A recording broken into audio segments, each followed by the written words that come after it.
മുഖ്യമന്ത്രിക്കെതിരെ നിയമ നടപടി സ്വീകരിക്കാൻ ഡിജിപി ജേക്കബ് തോമസിന് അനുമതിയില്ല. ചീഫ് സെക്രട്ടറിയാണ് അനുമതി നിഷേധിച്ചത്.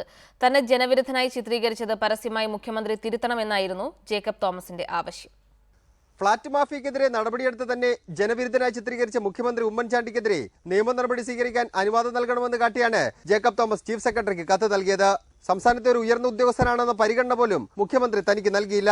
തനിക്കെതിരായ പ്രസ്താവന മുഖ്യമന്ത്രി പരസ്യമായി പിൻവലിച്ചില്ലെങ്കിൽ നിയമ നടപടിയുമായി മുന്നോട്ട് പോകാൻ അനുമതി നൽകണമെന്നാണ് ജേക്കബ് തോമസ് ആവശ്യപ്പെട്ടിരുന്നത്.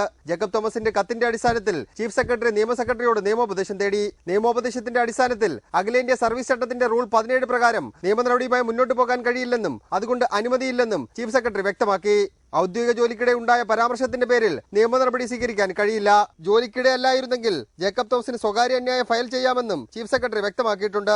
തനിക്കെതിരെ നിയമ നടപടിക്ക് അനുമതി തേടിയാൽ ഉടനടി തന്നെ അത് നൽകുമെന്ന് മുഖ്യമന്ത്രി ഉമ്മൻചാണ്ടി പ്രതികരിച്ചു. എനിക്കെതിരായ നിയമ നടപടിക്ക് വേണ്ടി ചോദിച്ചാൽ നിശ്ചയമായിട്ടും അത് കൊടുത്തിരിക്കും, സംശയമൊന്നുമില്ല. ഫയലുകൾ തന്റെ പക്കൽ വന്നിട്ടില്ലെന്നും വന്ന ശേഷം നിലപാട് അറിയിക്കാമെന്നും ആഭ്യന്തരമന്ത്രി രമേശ് ചെന്നിത്തലയും വ്യക്തമാക്കി. ഞാൻ അതിന്റെ മെറിറ്റിലേക്ക് പോകുന്നില്ല, കാരണം ഇപ്പോൾ എൻ്റെ അടുക്ക ഫയൽ വരാൻ പോകുന്നുള്ളൂ. ഫയൽ വന്നിട്ട് ഞാൻ യുക്തമായ തീരുമാനം എടുക്കും. സംസ്ഥാനത്തിന്റെ ചരിത്രത്തിലാദ്യമായാണ് ഒരു ഉദ്യോഗസ്ഥൻ മുഖ്യമന്ത്രിക്കെതിരെ നിയമ നടപടിയുമായി മുന്നോട്ട് പോകാൻ ആലോചിക്കുന്നത്. റിപ്പോർട്ടർ, തിരുവനന്തപുരം.